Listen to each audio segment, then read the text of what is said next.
प्रस्ताव 293 नानाभाऊ पटोले।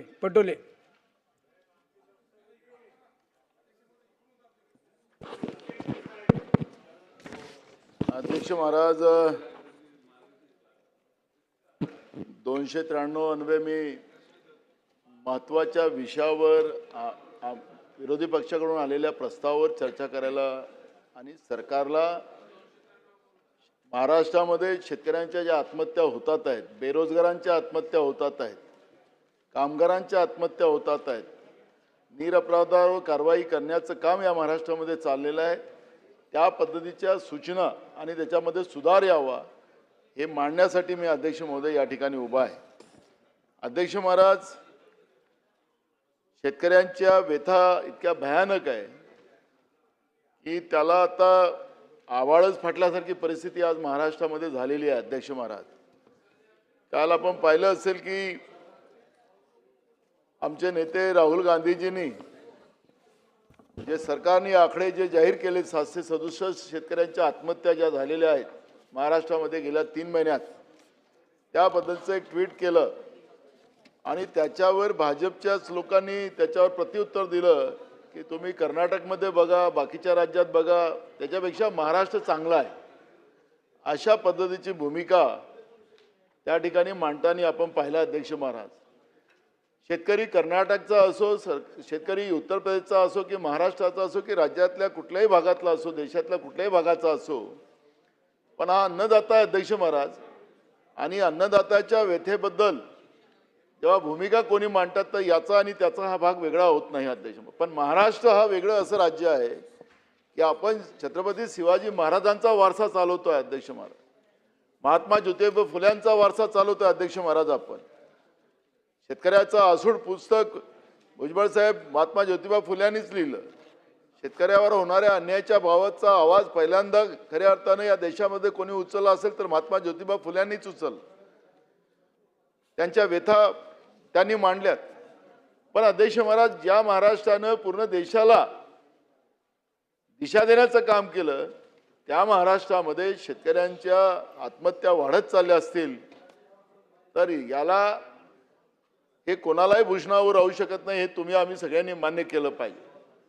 पण अध्यक्ष महाराज, ही जी सगळी परिस्थिती आज आहे त्याला बिघडण्याचं कारण काय, तर त्याला सगळं दोष हा सरकारचा। अध्यक्ष महाराज, मी एक एक मुद्दा देतो। अध्यक्ष महाराज, गेल्या वर्षीच्या पावसाळ्यात म्हणजे आता 1 वर्ष झालं, खरीप हंगामाचे पैसे मग तूर उत्पादक शेतकऱ्यांचं असेल, धान उत्पादक शेतकऱ्यांचे असतील, कापूस उत्पादक शेतकऱ्यांचे असतील, सोयाबीन उत्पादक शेतकऱ्यांचे असतील, अजूनपर्यंत या सरकारने दिले नाही। ऑनलाईनचं परवा आपण पाहिलं असेल अध्यक्ष महाराज की ऑनलाईनच्या माध्यमातून आम्ही देतोय, आकडे पण मोठे मोठे सांगण्यात आले आणि शेतकऱ्याला आम्ही एवढे पैसे दिलेत अशा पद्धतीने सांगितलं तर सत्ता पक्षाकडून बाका वाजवण्याचं काम झालं। अहो, शेतकऱ्यांनी पिकवलेलं धान्य आहे ते समर्थन मूल्याने खरेदी केलं गेलं पाहिजे, त्याच्यासाठी केंद्र सरकारने शेतकऱ्यांसाठी योजना काढलेली आहे आणि ते धान्य घेतल्यानंतर त्याला शेतकऱ्याला पैसे देणं हे भाग्य आहे। पण सरकारने ते पैसे काही न करता शेतकऱ्यांना दिले आणि म्हणून सत्ता पक्षाकडून बाका वाजवण्याचं काम झालं, ते आपण पाहिलं। अध्यक्ष महाराज, 1 वर्षापासून तुम्ही शेतकऱ्याला पैसे दिले नाही। मी स्वतः शेतकरी। अध्यक्ष महाराज, माझा कुठलाही काही व्यवसाय नाही। अध्यक्ष महाराज, मी शेती करतो आजही। अध्यक्ष महाराज, मी पैसे जे शेतामध्ये टाकलेत ते पैसे या वर्षाला फसलीला आलेत आणि मग त्याच्यानंतर मग मी सगळं वर्षभराचं कामकाज त्याच्यामधून करतो, पण गेल्या 1 वर्षापासून माझ्या शेतकऱ्यांना पैसे मिळाले नाहीत पिकाचे अजूनपर्यंत, तो शेती कसं करणार? अध्यक्ष महाराज, आपण पाहिलं असेल की लातूर जिल्ह्यामध्ये ज्या शेतकऱ्यांनी स्वतःला झोपून घेतलं आणि आमची ती भगिनी त्याला हाकताय तिथं आणि शेती करताय असं चित्र आलं, हे पूर्ण देशात गेलं, जगात गेलं चित्र। अध्यक्ष महाराज, आणि हे चित्र गेल्यानंतर आपण पाहिलं असेल की राज्यातले सहकार मंत्री ते त्याच मतदारसंघातले जिथं घटनाही झाली, राज्याचे कृषी मंत्री तर ते गायबच झाले, कुठं आले तर पताच नाही, आता या अधिवेशनात दिसतच नाही। कारण का इथं आम्ही शेतकऱ्याचे पोरं बसतो आणि ते श्रीमंताचे आहेत, कारण का आम्ही भिकारी शेतकरी त्यांच्या म्हणण्याप्रमाणे. आणि अध्यक्ष महाराज, की ही जी सगळी परिस्थिती आपण पाहिली असेल तर त्याच्यामुळे लातूर जिल्ह्यामध्ये झालेली घटना महाराष्ट्रामध्ये या पद्धतीचं जे चित्र गेलं तर काय राज्याचं आणि ते छत्रपती शिवाजी महाराजांच्या महाराष्ट्राला खऱ्या अर्थानं शोभलं काय अध्यक्ष महाराज? आता तुम्ही जाऊन त्याचं कर्ज माफ करत असाल, आता जाऊन त्याला बैलजोडी घेऊन देत असाल. एक सिनेमातले ते काय कलाकार आहेत सूद नावाचे, त्यांनी काय आता बैलजोडी घेऊन द्यायला निघाले. मग महाराष्ट्रामध्ये शेतकऱ्यांनी स्वतःला झोपून घ्यावं आणि मग सरकार त्यांना मदत करेल, मंत्री जाऊन मदत करतील, हा प्रश्न या ठिकाणी निर्माण होतो. त्यांचं अभिनंदन करतो त्यांनी मदत केली त्याच्याबद्दल. पण मग सगळ्यांनीच या पद्धतीचं कृत्य करावं का? अध्यक्ष महाराज, या सरकारने कायदे केले, गोरक्षणाचा कायदा केला. आमच्या मतदारसंघामध्ये गोंदिया जिल्ह्यातून पैदल शेतकऱ्यांनी बैल उन्हाळ्यामध्ये घेऊन येत होते शेतीसाठी. या पोलिसांनी पकडले अध्यक्ष महाराज. आणि हे गोरक्षणवाले जे आहेत तथाकथित लोक, त्यांच्या ज्या शाळा आहेत, हे सरकार 50 रुपये त्यांना एका जनावरावर देतात. हे रोज काहीतरी एक घोषणा केली होती या सरकारनं. मला वाटलं की प्रत्येक शेतकऱ्यांना आपण देणार आहात, त्याच्याकडे गाई म्हशी असतील, बैल असतील, पण तुम्ही त्या ज्या संस्था आहेत तथाकथित, त्या संस्थेमध्ये असलेल्या गाई म्हशींना काय बैलांना तुम्ही 50 रुपये त्याला रोज देतात, अशा पद्धतीचं काहीतरी तुम्ही योजना काढलेली आहे. हां, तथाकथितच म्हणावं लागेल, कारण की तथाकथित याच्यासाठी म्हणतोय भासाजी, याच्यासाठी म्हणतोय की पोलीसवाले आणि त्यांचं संगनमत आहे.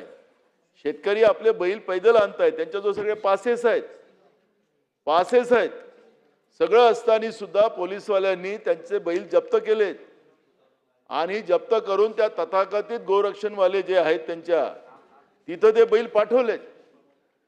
मला ते आलेत माझ्याकडे, त्यांनी पावत्या दाखवल्या, सगळं दाखवलं. मी SP ला फोन केला, SP म्हणाले तिथं मी सांगतो ठाणेदाराला, गोंदियाची गोष्ट आहे, गोंदिया जिल्ह्यातली.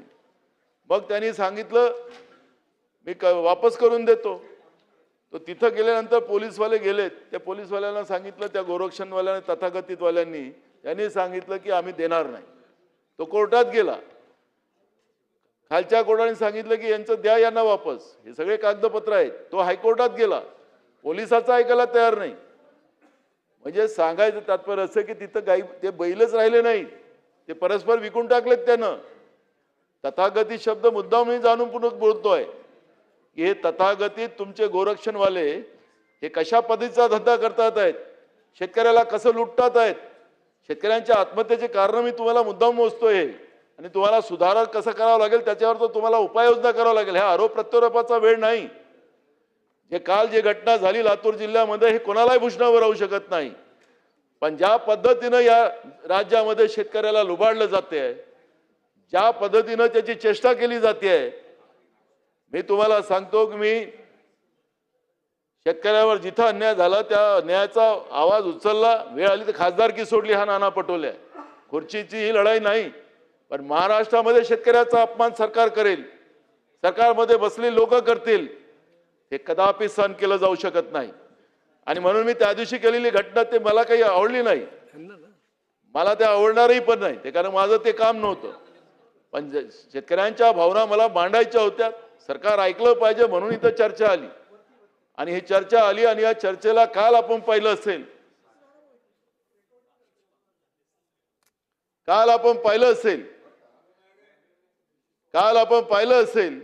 की सभागृहात मंत्री सुद्धा नाही, त्या अदृश्य लॉबीमध्ये तुमचे अधिकारी नाही. शेतकऱ्यांच्या बद्दलची काय मानसिकता तुमच्या सरकारची असेल हे काल आपण पाहिलंय.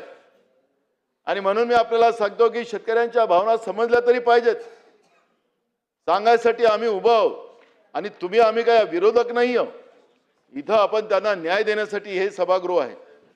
आणि म्हणून मी आपल्याला सांगतो की ज्या पद्धतीने या शेतकऱ्यांची चेष्टा आणि ज्या पद्धतीनं पोलीस प्रशासन आणि या व्यवस्थेच्या माध्यमातून आताच कैलाश पाटलांनी जो मुद्दा मांडला ते त्याच पद्धतीचा प्रकार आहे की पोलीस आणि शेतकरी आता हा मुका जानवर झालेला आहे. त्याला कोणी यावं कोणी मारून जाऊन काही बोलावं अशी परिस्थिती या महाराष्ट्रामध्ये झालेली आहे. हे काही बरोबर नाही. खरीप हंगामाचे पैसे अजूनपर्यंत आपण दिले नाहीत. अध्यक्ष महाराज, हे पैसे व्याजासकट मिळाले पाहिजेत. परवा पण हा प्रश्न विधानसभेत आला होता अध्यक्ष महाराज, कारण की कारण मार्चच्या पहिले हे पैसे आपण भरले नाहीत अध्यक्ष महाराज, तर त्या शेतकऱ्याला जे घेतलेलं कर्ज व्याजासकट भरावं लागतं. मग या शेतकऱ्यांना अगर मार्चमध्ये पैसे त्याच्या पहिले मिळाले असते, डिसेंबरमध्ये यांनी धान्य विकलं, पण त्याचे पैसे तुम्ही अजूनपर्यंत दिला नाहीत. बँकेचं व्याज सुरू झालेलं आहे, ते थकीत राहिलेले आहेत, आणि ते थकीत राहिल्यानंतर त्याला कारणं सांगून त्याला कर्ज दिलं गेलं नाही. मुख्यमंत्र्यांनी जाहीर केलं होतं की कुठलाही शेतकरी अडवला जाणार नाही, त्याला कुठलाही सिबिल लावलं जाणार नाही. पण अध्यक्ष महाराज, त्या शेतकऱ्यांना थकीत असल्यामुळे त्यांना कर्ज देऊ शकला नाहीत आणि पर्यायाने त्याला सावकाराकडे जावं लागलं. आणि म्हणून हे पैसे व्याजासकट आपण दिले पाहिजे. मी धान उत्पादक शेतकऱ्यांच्या भागातला प्रतिनिधी आहो अध्यक्ष महाराज. आमच्याकडे रब्बीमध्ये सुद्धा धान घेतलं जाते अध्यक्ष महाराज. रब्बीच्या धानाचं खरेदी सुद्धा केंद्र सरकारने मान्यता दिली आणि त्या आधारावर आमच्या भागात केंद्र उघडले गेले. अध्यक्ष महाराज, अजूनपर्यंत जेवढं शेतकऱ्यांचं धान पिकलं यावेळेस ते सरकार घ्यायलाच तयार नाही. तिथं केंद्रावर भुजबळ साहेब केंद्रावर पडलेलं आहे, मार्केटिंग फेडरेशनच्या आदिवासी तुमचे जे आहेत तिथं पडलेले आहेत. त्याला अजूनपर्यंत तुमच्या विभागाकडून त्यांना मान्यता दिली जात नाही. केंद्रावर धान पडलेलं आहे, तो आता पाऊस चालू झालेला आहे, त्याचं धान्य खराब झालं तर तुम्ही घेणार नाही. काय दोष आहे त्या शेतकऱ्याचा? काय दोष आहे? त्यांनी शेतीमध्ये काम करणं त्याचा दोष आहे. त्याचं पिकवलेलं धान्य तुम्ही घ्यायला तयार नाही. आज 2300 रुपये धानाचं समर्थन मूल्य असेल तर त्याला बाजारामध्ये 500 रुपये पडल्या भावाने, कमी भावानं त्याचं धान घेतला जातं. 500 रुपये पर क्विंटल त्याचं नुकसान होते. तुम्ही बोनसची गोष्ट करताय, बोनस तुम्ही 500 रुपये पण देत नाही, पण त्याच्या पर क्विंटलवर 500 रुपये नुकसान करण्याचं पाप तुमचं सरकार करते. का तुम्ही हे केंद्र आता जे केंद्रावर जे धान घेतलं तर पूर्ण घेणार काय? त्याचं उत्तरही आपल्याला द्यावं लागणार आहे. नाही तर मग शेतकऱ्यांनी पिकवायचं. आमच्याकडे एक म्हण आहे, शेतकरी पिकला आणि ढमका विकला. जी परिस्थिती आपण लोकांनी करून ठेवलेली आहे त्याचं काय? आणि मग ह्या धान खरेदीमध्ये जो घोटाळा आहे, शेतकऱ्यांसाठी हे सगळं समर्थन मूल्याचे केंद्र आपण उघडतो, पण त्याच्यामध्ये हे तुमचे सावरकर साहेबांनी परवा म्हणालेत की दलाल बसवून ठेवलेले आहेत.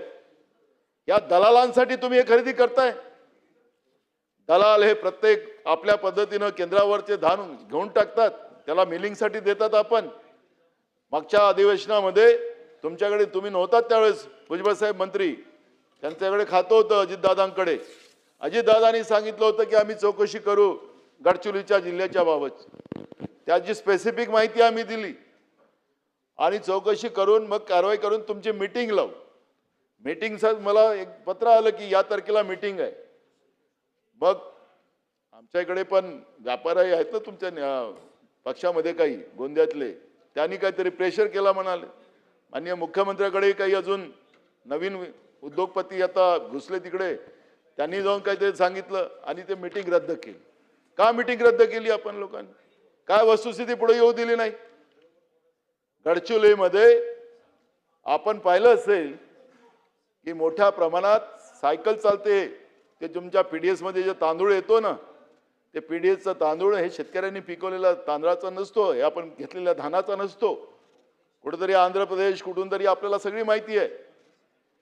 मग हे सगळं चाललेलं आहे. आणि काय केलं जाते आदित्य, तुम्हाला माहितीसाठी सांगतो, कारण तुम्हाला शहरातल्या लोकांना माहिती नाही पडेल.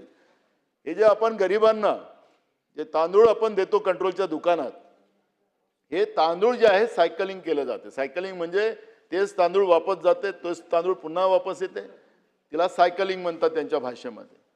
आणि हे तांदूळ तुम्ही खायच्या योग्य नसतात. परवा एक पेपरला बातमी वाचत होतो टीव्ही वगैरे आपण, की सिमेंटच्या पोळ्या आणि युरिया ताटात, अशी एक बातमी आता परवा आली. काय चाललं काय? गरिबाच्या तोंडामध्ये तुम्ही लोक चांगलं धान्य देऊ शकत नाही, ते चांगल्या पद्धतीचं देऊ शकत नाही. आम्ही देतो 80 कोटी लोकांना फुकट धान्य. आपल्या देशाची लोकसंख्या समजा 143 कोटी असेल, त्याच्यातले 80 कोटी लोकांना आपण धान्य देतोय मोफत.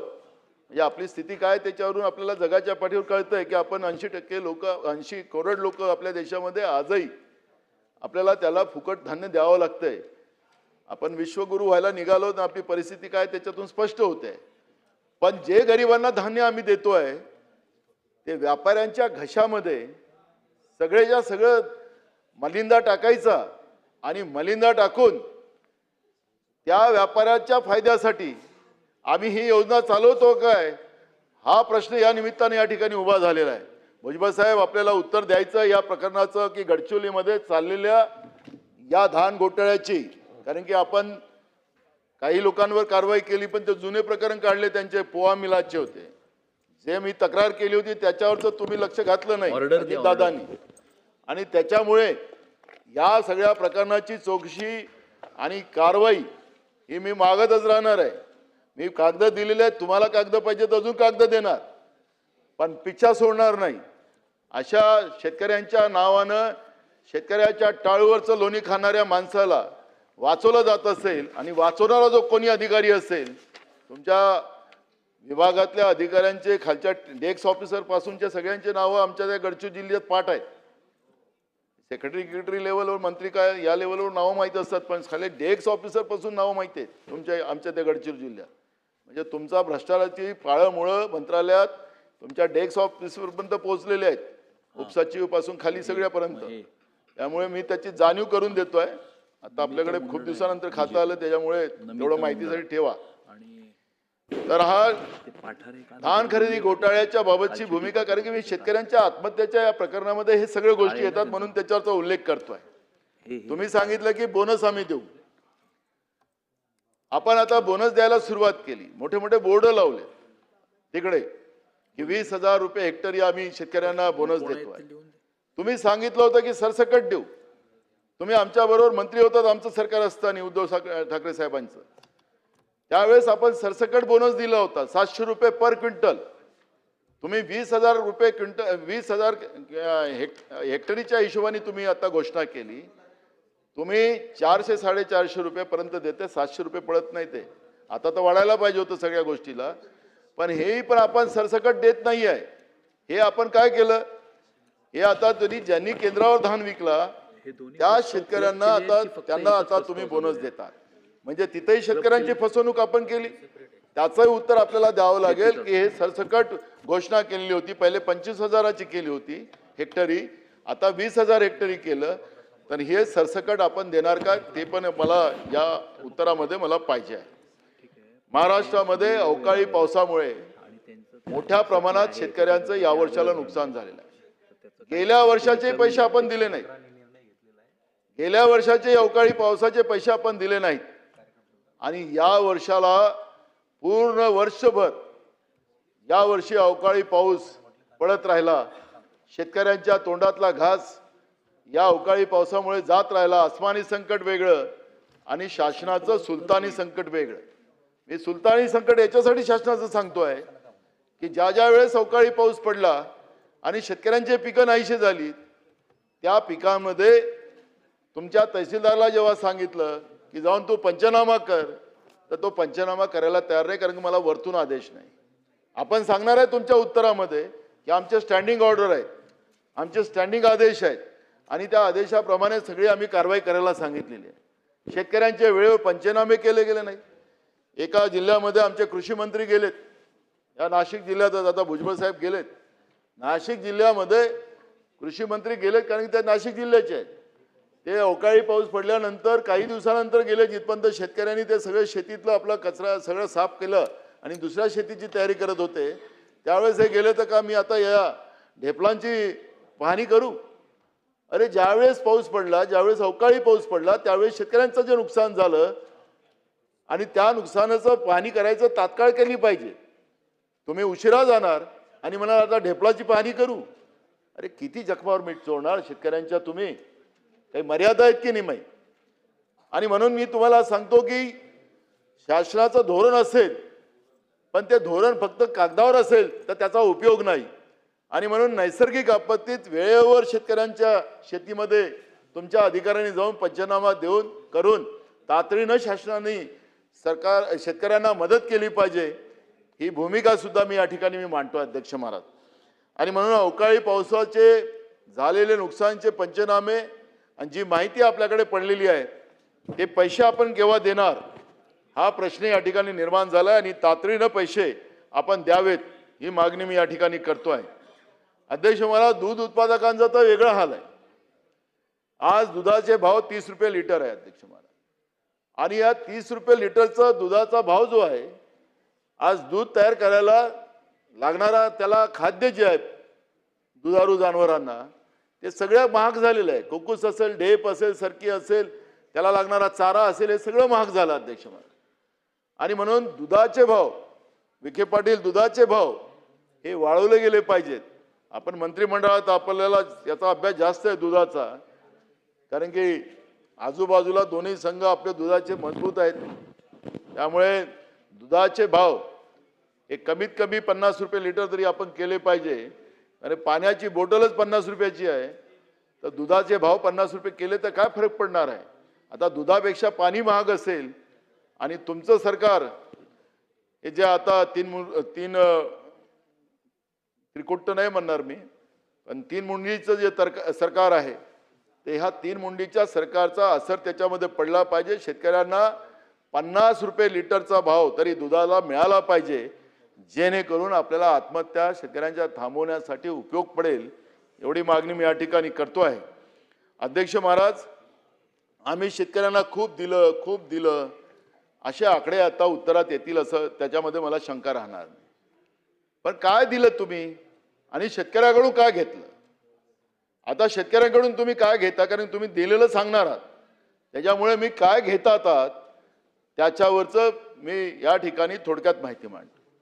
आपल्याला लक्षात असेल की 2014 पासून डिझेलचे भाव वाढलेत, 2014 पासून खताचे भाव वाढलेत, ते वाढतच चालले. त्याचा आलेख खाली येत नाहीये, आलेख वाढत चाललेला आहे. खताचे भाव वाढले, बियाण्याचे भाव वाढलेत, औषधीचे भाव, कीटकनाशकाचे भाव वाढलेत, सगळ्या गोष्टीचे भाव वाढलेत. आणि हे सगळ्या गोष्टीचे भाव वाढल्यानंतर आपल्याला लक्षात असेल की आपण भाव वाढवत असताना 18% GST त्याच्यावर लावतोय. ट्रॅक्टर असेल, ट्रॅक्टरवर 18% GST, त्याच्या पार्ट जे लागतात, त्याचे साहित्य लागतात ट्रॅक्टरचे, त्याच्यावर 18% GST. तुमचं खत असतील, बियाणं असतील, कीटकनाशक असतील. आता तुम्ही कमीत कमी एकरभराचा शेतकरी असेल अध्यक्ष महाराज, तर त्याला 1 लाख रुपये अगर त्याने खर्च केला वर्षाचा, म्हणजे 1 लाख रुपये त्याचे म्हणजे जास्त लागतं. 1 लाख रुपये काही होत नाही अध्यक्ष महाराज. 1 लाख रुपये त्यांनी जे झालं तर 18,000 रुपये तर त्याचे असेच गेले. आपण 1 लाख रुपयाचा खर्च केला तरी 1 लाख रुपयात 18,000 गेलेत त्याचे अध्यक्ष. आणि तुम्ही वर्षाला 6,000 रुपये देताय. हे घेता किती? 3 पट आणि देता किती? 6,000. म्हणजे तुम्ही म्हणता की आम्ही शेतकऱ्यांना पैसे देतो, त्याच्या बायकोला कपडे घेऊन देतो, पायात चप्पल देतो, सगळं आम्हीच देतो. कधी कधी असं म्हणावं लागतं की 2014 पहिले तुम्ही कपडेच घालत नव्हतात असं म्हणावं लागेल का? तुम्ही शेतकऱ्यांकडून घेतात, जास्त घेतात का? सरकार बनियागिरी करू शकतं का अध्यक्ष महाराज? माझा सवाल आहे. म्हणजे तुम्ही आमच्याकडून जास्त घ्यायचे आणि तुम्हाला थोडासा हिस्सा द्यायचा, ते बनियागिरी झाली ना. हे सरकारचं काम नाही आहे बनियागिरी करणं. सरकारचं काम आहे की शेतकऱ्या मदत करणं, हे सरकारचं काम आहे. मग शेतकरी असो, कोणी असो, कामगार असो. पण आम्ही पैसे देतो शेतकऱ्यांना, अशा पद्धतीचा बेबनाव आव आणून शेतकऱ्यांच्या जखमेवर मीठ सोडण्याचं पाप तुम्ही लोक करताय. राज्य सरकारच्या तिजोरीत असतील, केंद्र सरकारच्या तिजोरीत असेल, हे शेतकऱ्यांचे पैसे जातात. शेतकऱ्यांच्या घामाचे पैसे तुम्ही घेऊन जातात, जास्त पैसे घेऊन जातात. आणि तुम्ही म्हणतात की आम्ही शेतकऱ्याला पैसे देतोय. आणि म्हणून तुमची ती भाषा बदलवली पाहिजे. आणि शेतकऱ्यांना अगर भाषा बदलवायची असेल तर शेतकऱ्यांना लावलेले हे GST आपण आहात, हे सगळ्या GSTतून शेतकऱ्याला मुक्त केलं पाहिजे. हे आव्हान मी आपल्याला या निमित्तानं करतो. नाहीतर तुम्हाला तो म्हणायचा अधिकार राहणार नाही की आम्ही शेतकऱ्याला देऊन राहिलो. शेतकऱ्यांना लुटायचं आणि मग मुठभर लोकांना वाटायचं, हे जे तुमच्या सरकारचं धोरण आहे, हे धोरण आपण बदलवलं पाहिजे. या ठिकाणी मी आवर्जून आपल्याला सांगतोय. अध्यक्ष महाराज, सगळ्यात मोठं नुकसान शेतकऱ्यांचं होतं विद्युत पंपाचं कनेक्शन. शेतकऱ्यांना शेतीला लागणारं विद्युत पंपाचं कनेक्शन अध्यक्ष महाराज सरकारने तर विद्युत फ्री केलेली आहे शेतकऱ्यांसाठी, जाहीर केलेलं आहे अध्यक्ष महाराज. मगाशी पण कोकणातला विषय चाललेला होता. इथं अध्यक्ष महाराज मोफत विद्युत दिल्याबरोबर सरकारने त्याचं फेज गेला, समजा लाईनचा तार तुटली, काही झालं, ट्रान्सफॉर्मर जळलं, तर त्याला सरकार दुरुस्त करत नाही, त्या शेतकऱ्याला दुरुस्त करावं लागतं. अनेक शेतकऱ्यांचा जीव तिथं चालला आता. म्हणजे मोफत देता तर उपकार करत नाही तुम्ही लोक, पण ते देत असताना ते सगळे जे झालेलं नुकसान जिथं होतं त्या विद्युत प्रवाहामध्ये ज्या गोष्टी म्हणजे फेज गेला, काही गेला, तो शेतकऱ्याला दुरुस्त करावा लागतो, तुमचा लाईनमॅन नाही करत. आणि त्याच्यामुळे अनेक शेतकऱ्यांचा जीव त्या ठिकाणी चालला. आणि तुम्ही विद्युत जे देता शेतकऱ्यांना 8 तास देतात, तर 8 तास देत असताना याच्यामध्येही अध्यक्ष महाराज भेदभाव कसा. आता आमचा भंडारा जिल्हा आणि बावनकुळे साहेबांचा मतदारसंघ हा आजूबाजूलाच आहे, तिथं 24 तास विद्युत आणि आमच्या शेतकऱ्यांना 8 तास विद्युत, तिथं 8 तास विद्युत आणि त्या 8 तासही पूर्ण मिळत नाही, त्याच्यातही तर फेजचा गेला की झालं. आणि परवा काहीतरी काल तुमचे सदस्य भाषण करत होते इथं की आम्ही आता दिवस रात्र शेतकऱ्यांना विद्युत देतोय. अरे खोटं कशाला बोलताय. कोणी आता इथं ग्रामीण भागातले आमदार आहेत, कोणीतरी सांगावं ना की शेतकऱ्यांना 24 तास विद्युत तुमची मिळते का. हे मानत असतील. एक आमदार काल बोलत होते सत्ता पक्षाचे, शेतकऱ्यांना 24 तास विद्युत नाही आहे, तुम्ही असं बोलून त्यांच्या जखमेवर मीठ चोळताय. अध्यक्ष महाराज शेतकऱ्यांना रात्री 12 वाजता लाईन चालू करायला जावं लागतं.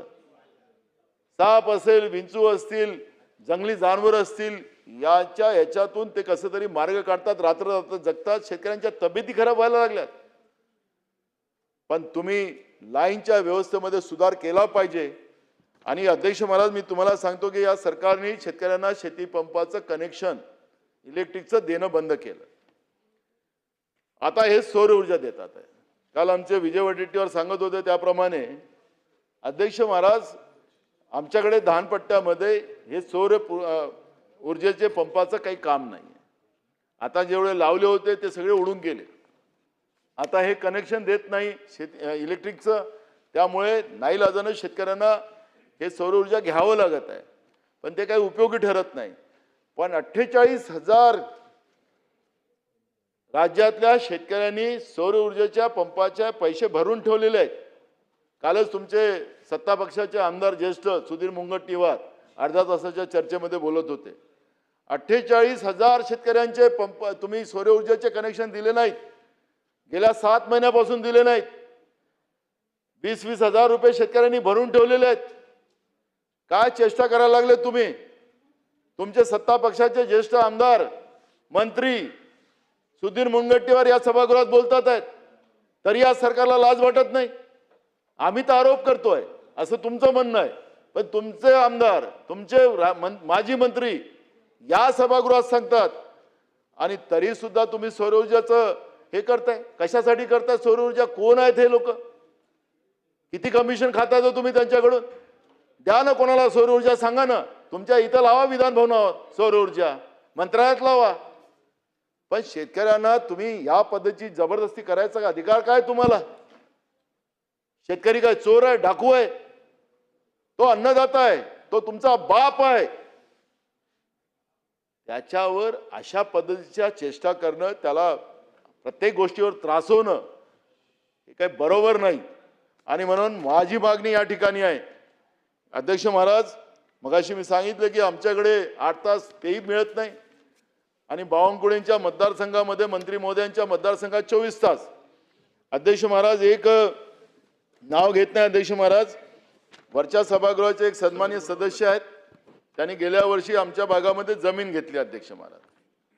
आणि जमीन घेतली आणि त्यांनी काय केलं अध्यक्ष महाराज, म्हणजे ओ विखे पाटील साहेब तुम्ही लिहून ठेवा बाबा, मुख्यमंत्री महोदयाला तुम्हाला सांगायचं आहे. अहो सावे साहेब तुम्ही खास आहे, हे नाही आहे तेवढे खास, तुम्ही जास्त खास. तर अध्यक्ष महाराज हे जे सन्माननीय सदस्य आहेत, या सन्माननीय सदस्यांनी आपल्या बंगल्यासाठी बंगल्याच्या नावाने डीपीडीसी मधून सेपरेट लाईन घेऊन गेले. 19 लाख रुपये डीपीडीसी मधून खर्च केले. भंडारा जिल्ह्यातले सांगतो. भंडारा सन्मान्य सदस्य वरच्या आपल्या सभागृहातले नाही, त्याच्यामुळे त्याचं नाव घ्यायचं कारण. अध्यक्ष महाराज 19 लाख रुपये डीपीडीसी मधून घेतलेत. काय काय संबंध? डीपीडीसीचे पैसे एका व्यक्तिगत माणसासाठी खर्च करायचे काही नियम सरकारने केलेत? आणि अध्यक्ष महाराज नवीन विद्युत कनेक्शनची मागणी करताना त्याचे सगळे माझा जो कागद आहे, आपण त्याला योग्य वेळ पोस्टमॉर्टम त्याचा अजून करू. त्याला कलेक्टर पासून सगळे लोक अडचणीत येतील त्याच्यामध्ये. काय मुख्यमंत्र्यांनी फोन केला होता का कोणी केला होता तर तेही आपल्याला आणू पुढं. आता त्याला नाही, जेव्हा मुख्यमंत्री उत्तर देतील त्यावेळेस बोलेल. त्याला भार दाखवला 5 केव्हीचा आणि त्यासाठी त्याला 25 केव्हीचा ट्रान्सफॉर्मर लावायचं त्याला परवानगी दिली आणि ते पैसे डीपीडीसी मधून दिले. आणि अध्यक्ष महाराज ते त्याच्या बंगल्यावरचा जो भार काही दाखवला त्यांनी, अध्यक्ष महाराज तो भार असा दाखवला, त्याचे कागद आहेत माझ्या अध्यक्ष महाराज माझ्याकडे. आणि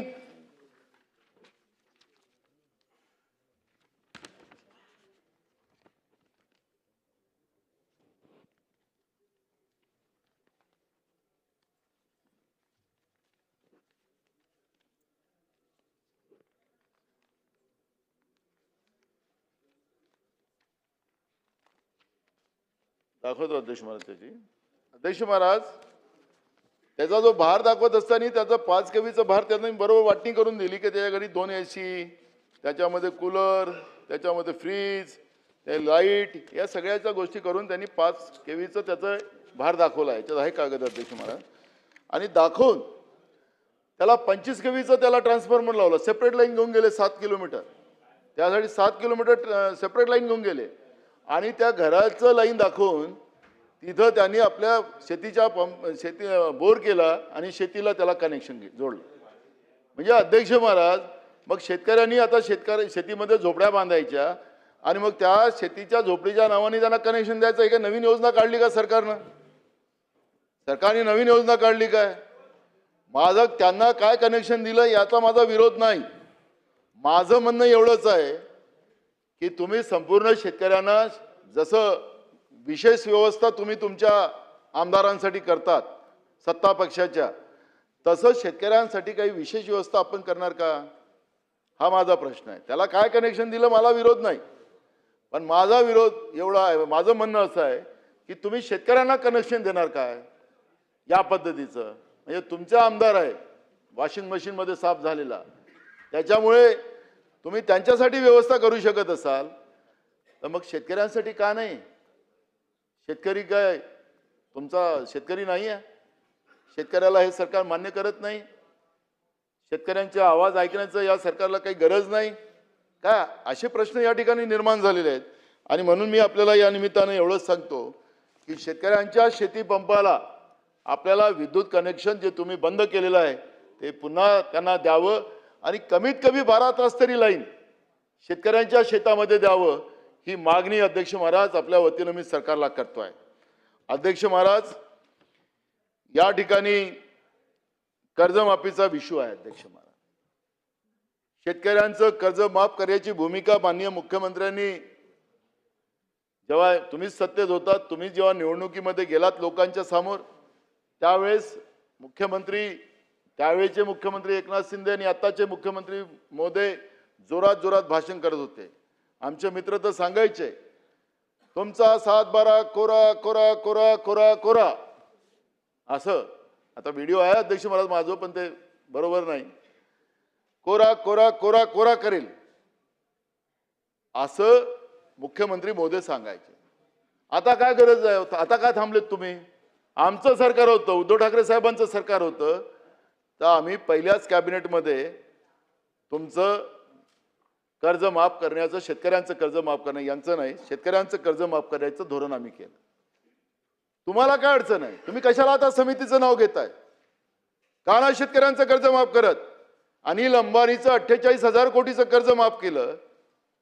मेगा इंजिनिअरिंग ज्याला सुप्रीम कोर्टाने शिक्कामोर्तब केला, 14,000 कोटी रुपयेचं टेंडर त्याला दिलं तुम्ही आणि 14,000 कोटीचं टेंडर देऊन त्याच्यामध्ये किती मलिंदा खात होता ते सुप्रीम कोर्टाने मान्य केलं. आणि म्हणून तुम्हाला ते तुमचं टेंडर क्रॅश करायला लावलं. हजारो कोटी रुपये मुठभर उद्योगपत्यांना तुम्ही द्यायला निघाला असाल, राज्याची तिजोरी खाली करायला निघाला असाल, मग शेतकऱ्यांसाठी कमिटी बसवायला काय गरज पडताय? शेतकऱ्यांचं सरसकट कर्ज माफ का करत नाही? याचं उत्तर सरकार देणार काय? आणि म्हणून तुम्ही सरकार म्हणून तुमची जबाबदारी आहे की सरकारचं तातडीनं तुम्ही बोलल्याप्रमाणे कर्ज माफ केलं पाहिजे. नाहीतर कोरा कोरा कोरा शेतकऱ्यालाच संपवायचं, त्यालाच उद्ध्वस्त करायचं, हा त्या कोरा कोऱ्याचा अर्थ होता काय? हा प्रश्न शेतकरी तुम्हाला लोकांना विचारल्याशिवाय राहणार. आणि म्हणून मी तुम्हाला सांगतो की शेतकऱ्यांचं कर्ज तुम्ही लोकांनी माफ केलं पाहिजे आणि याच अधिवेशनामध्ये केलं पाहिजे. याच उत्तरामध्ये तुम्हाला सांगितलं पाहिजे की आम्ही याच अधिवेशनामध्ये शेतकऱ्यांचं कर्ज आम्ही माफ करू. नाहीतर तुम्हाला तुमच्या खोट्या थापा ज्या आहेत, तुमच्या जुमलेबाजी आहे, हे जुमलेबाजीला शेतकरी माफ करणार नाही एवढं डोक्यात ठेवलं पाहिजे. अध्यक्ष महाराज, पीक विम्याच्या बाबतचं सुद्धा अध्यक्ष महाराज भयानक परिस्थिती आहे. सरकारची तिजोरी मुठभर ज्या पीक कंपन्या आहेत त्यांना लुटून दिली जाते. शेतकऱ्यांना फायदे काय होतात अध्यक्ष महाराज? आपल्याला लक्षात असेल अध्यक्ष महाराज की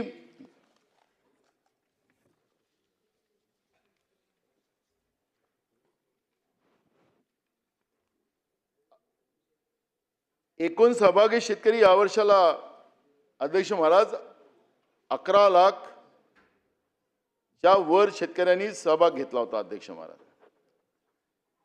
आणि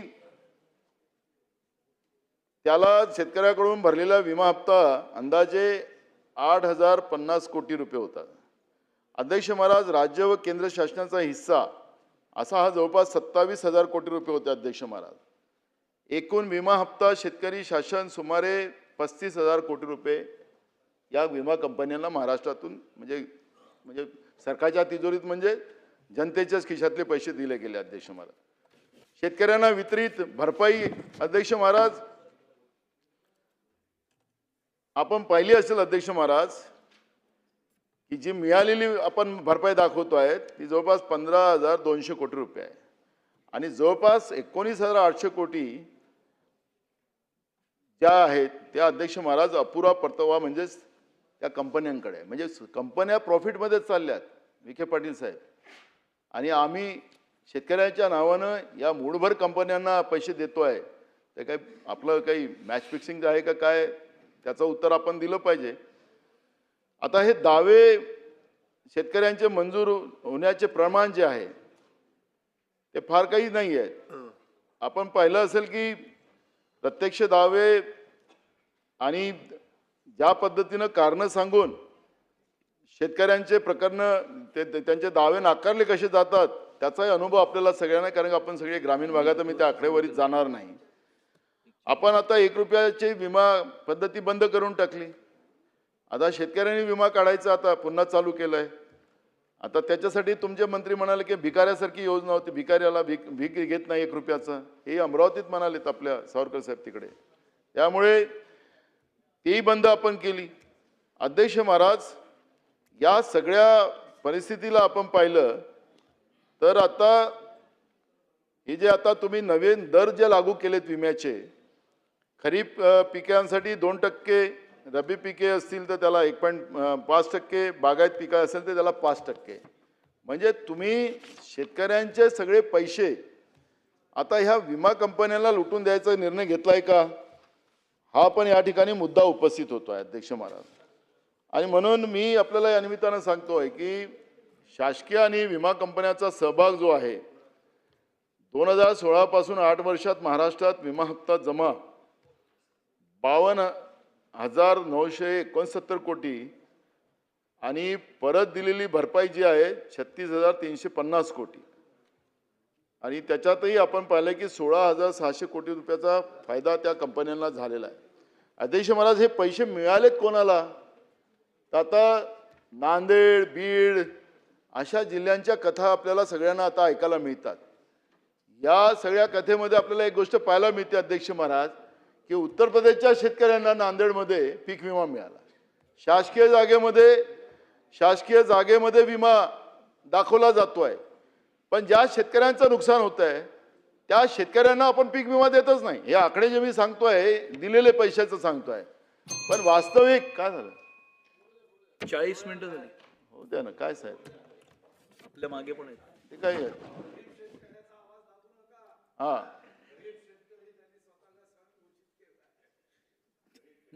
शेतकरीच आहे. तेही सांगितलं, सौर ऊर्जा पण सांगितलं तुमचं. हा येस, सांग करूच ना. अध्यक्ष महाराज, मी ते नसताना त्यांचं नाव घेतलं केलं ना, साठम साहेब पाहिलं ना अध्यक्ष महाराज. तर अध्यक्ष महाराज, या ज्या विमा कंपन्या आहेत, या विमा कंपन्या कसं सरकारची तिजोरी लुटते आणि शेतकऱ्याला कसं लुटते त्याचं मी उदाहरण आपल्याला सांगितलं.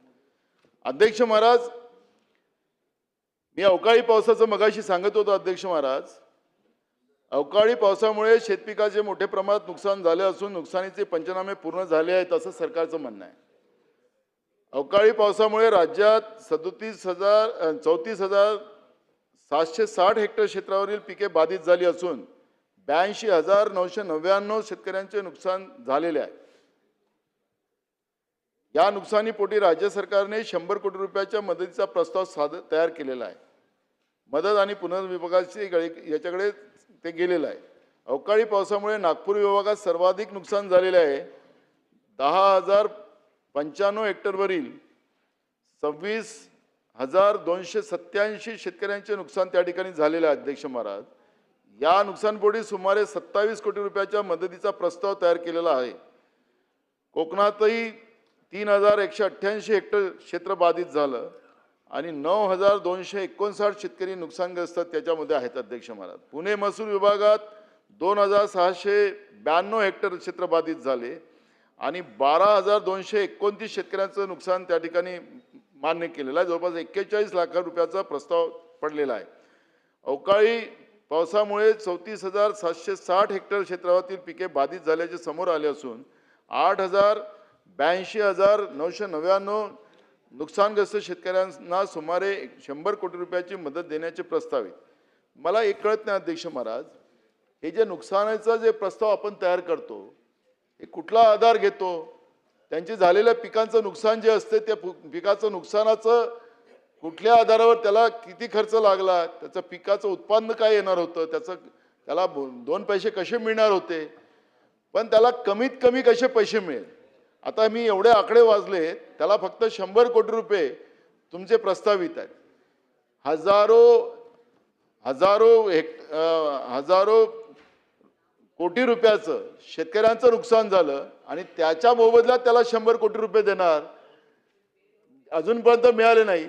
पण अध्यक्ष महाराज, ते सगळे देत असताना शेतकऱ्याला हे वाटतं की निसर्गही माझ्यासोबत नाही आणि सरकारही माझ्यासोबत नाही, आणि मग तिथं शेतकरी आत्महत्या करतो. अध्यक्ष महाराज, आणि म्हणून सरकारने पहिलं प्राधान्य हे शेतकऱ्यांना द्यावं, ही मागणी मी या सभागृहात करतो. अध्यक्ष महाराज, आणि झालेल्या शेतकऱ्यांच्या नुकसानीच्या भरपाईच्या बाबत सरकारने तातडीनं त्याला मदत करावी, अशा पद्धतीची मागणी मी या ठिकाणी पुन्हा करतो. अध्यक्ष महाराज, आपल्याला लक्षात असेल अध्यक्ष महाराज की महाराष्ट्रामध्ये बेरोजगारीचं प्रमाण, कारण आमच्या ठरावामध्ये बेरोजगारीचा पण विषय आम्ही मांडलेला आहे.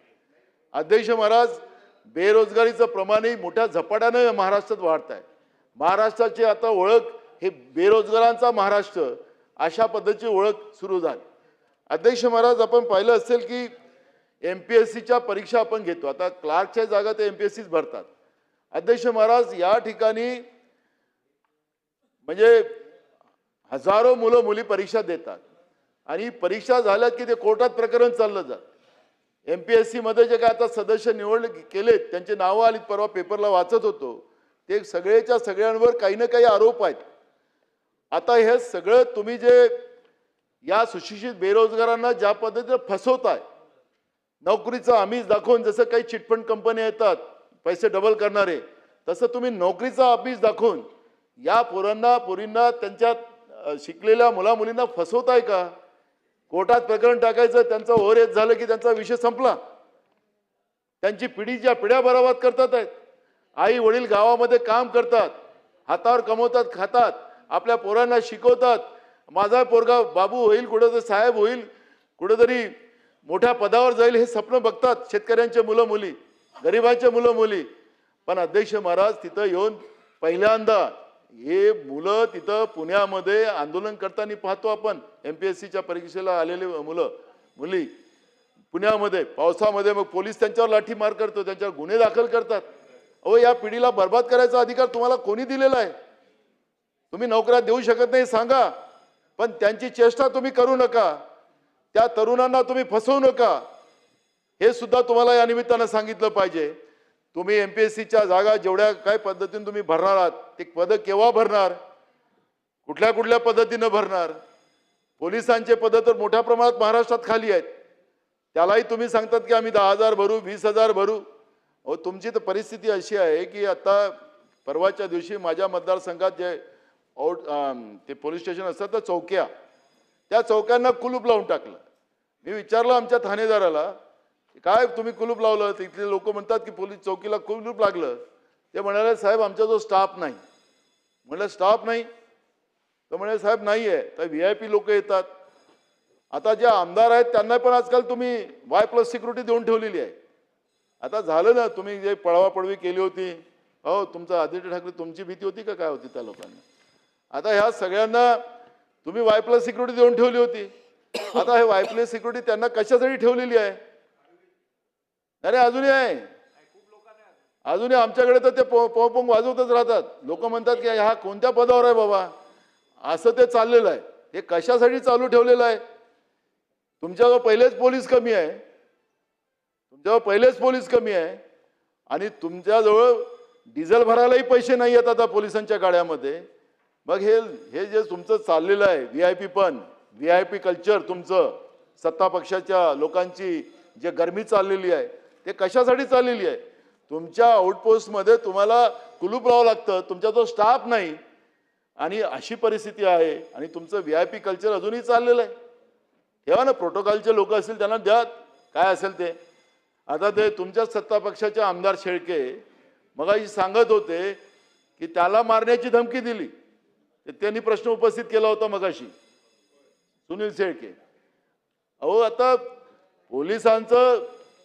पोलिसांचं काही भीती संपली काय संपली काय कळायलाच कारण नाही. पुणे जिल्ह्यात तर जास्तच प्रकार घडले.